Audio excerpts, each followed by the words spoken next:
सुनिए आप, ऐसी देखो surface tension S, moment of inertia I, Planck's constant H, were to be taken as the fundamental units, the dimensional formula for the linear momentum. सुनो आप, सुनिए, linear momentum को बताना है, लीनियर मोमेंटम की डायमेंशन बतानी है एस, मोमेंट ऑफ इनर्शिया और प्लैंक्स कांस्टेंट की टर्म्स में, ठीक है ना। इसके लिए ये वाला क्वेश्चन करने के लिए जो सबसे पहले बेसिक नीड है वो इन सब की डायमेंशन पता होने की जरूरत है सबसे पहले। तो सरफेस टेंशन, सरफेस टेंशन आते ही माइंड में क्या आया? हाँ जी, ये क्या आया? क्या है सरफेस टेंशन आते ही माइंड में? हाँ भाई क्या आया? फोर्स बाय लेंथ, शाबाश, एफ बाय एल। याद कर लो यार, सरफेस टेंशन क्या होता है? Force by length. एक बार तो याद कर लो यार, बाद में याद कर, समझते रहना इस चीज को, जब भी टॉपिक पढ़ाएंगे एफ बाय एल याद कर लो आप, ठीक है ना। सरफेस टेंशन में से क्या होता है पता है आपको?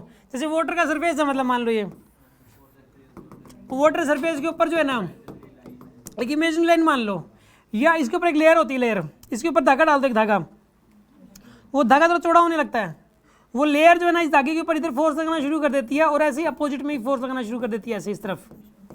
तो एक तरफ जितना फोर्स लगता है नेट, एक तरफ जितना फोर्स लगता है divide by length, surface tension क्या होता है बताइए? F by L. एक तरफ फोर्स लगने वाला फोर्स डिवाइडेड बाय में लेंथ, या फिर एक इमेजिनरी लाइन सोच लो, इमेजिनरी लाइन के एक तरफ जो फोर्स लगेगा डिवाइड बाय लेंथ कर दो, एफ बाय एल होता है सरफेस टेंशन। याद रहेगा ना आपको एफ बाय एल? बाकी से बोलूँ ना कि सरफेस टेंशन, तो आप क्या बोलोगे? एफ बाय एल, शाबाश। ये देखो F by L, moment of inertia बताइए क्या होता है? ये तो मैंने बताया था ना, एम आर स्क्वायर। जैसे कि एक एक्सिस है, एक्सिस से आर डिस्टेंस पे एक एम का मास है, ठीक है ना। ये आर डिस्टेंस पे कौन सा मास है बताइए? एम का मास दे रखा है आपको, आर डिस्टेंस पे एम का मास दे रखा है। तो ऐसे केस में इसका मोमेंट ऑफ इनर्शिया क्या हो जाता है? M R square. अच्छा, प्लैंक्स कांस्टेंट आते ही क्या माइंड में आया बताओ? प्लैंक्स कांस्टेंट आते ही हैं, ये बोलो क्या बोला है? क्या? E equal to h nu, E equal to h nu. यहाँ पे ये बताओ E बाई न्यू हो जाएगा एच, ये न्यू बताओ, एम एल, ये तो M L two T minus two. Nu की डायमेंशन क्या लिखेंगे? टी माइनस वन आता ना, टी माइनस वन, शाबाश।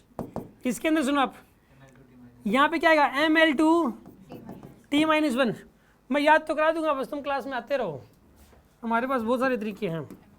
M L two T minus one आ जाएगा आपके पास। ये किसकी है? एच की। मोमेंट ऑफ इनर्शिया बताइए?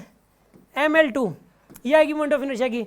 सरफेस टेंशन की यहाँ से आ जाएगी, सरफेस टेंशन की क्या होती है बताइए? M L T minus two divide by L. तो क्या आ जाएगा यहाँ पर? ये एम टी माइनस टू। अब ये सारी डायमेंशन मैंने लिख दी, पहले तो सारी डायमेंशन आपको पता होनी चाहिए। अब इस क्वेश्चन में कोई दम नहीं है, एक बार सारी डायमेंशन पता नहीं लगी कि इस क्वेश्चन में कोई दम नहीं है। अब देखो करते हैं इसको।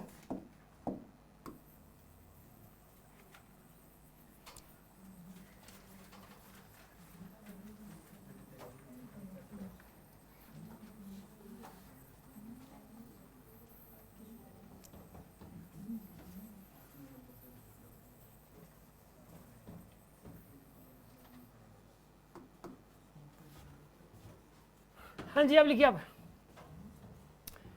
किसकी निकालनी थी आपको? Linear momentum. लीनियर मोमेंटम होता है P, इसको लिखो बताइए आप, सरफेस टेंशन की पावर x, ठीक है, मोमेंट ऑफ इनर्शिया y, और प्लैंक्स कांस्टेंट बताइए z।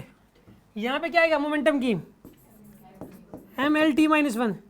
ये आएगा। सरफेस टेंशन क्या होती थी? एम टी माइनस टू की power x। Moment of inertia क्या होता है?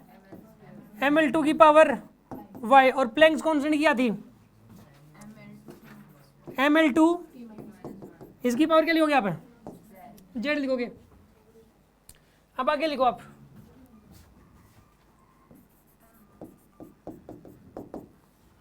आगे क्या लिखोगे बताइए? m की power plus y plus z।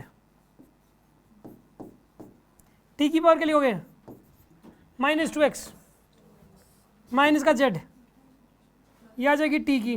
और l की तो लिखी ही नहीं यार, l की क्या लिखोगे? 2y प्लस का, ये लिखोगे आप इसके अंदर। अच्छा आप सुन लो, अब बताइए x plus y plus z, x plus y plus z किया क्या है यहाँ पे? 1। अच्छा minus two x minus z की क्या आएगी? माइनस 1। और बताइए 2y प्लस टू जेड की क्या आएगी? 1। अब बताओ कैसे सोल्व करें?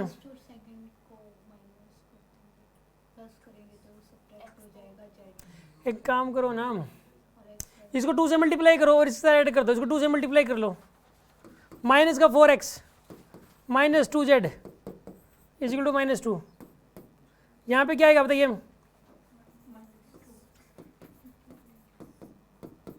-1 आएगा।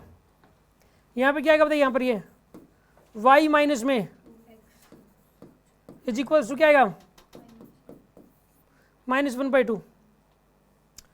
अब एक काम करो यार, इसको इसमें सब्ट्रैक्ट कर दो आप। यहाँ पे लिखोगे y का -2x plus y is equal to -1/2।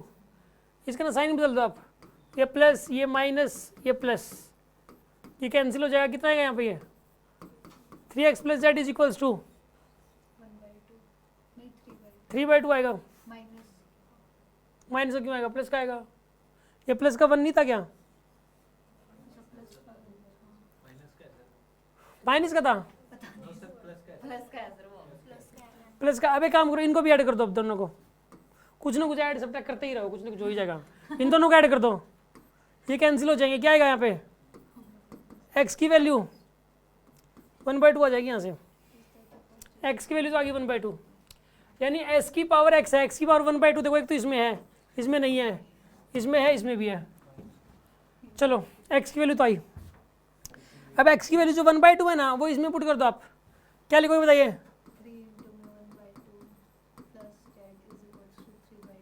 तो z की वैल्यू कितनी आएगी? 0 आएगी। z की 0 किस में आ रहा? z की 0 बी ट्रैक करेक्ट है, गलत हो गया। कर लेंगे ना आप इस तरीके से। इस टाइप के क्वेश्चंस में जितनी ज़्यादा प्रैक्टिस, ठीक है यार, आना वही टाइप है यार। सबसे बड़ी बात है कि सेम टाइप आ रही है बार बार। ठीक है जी।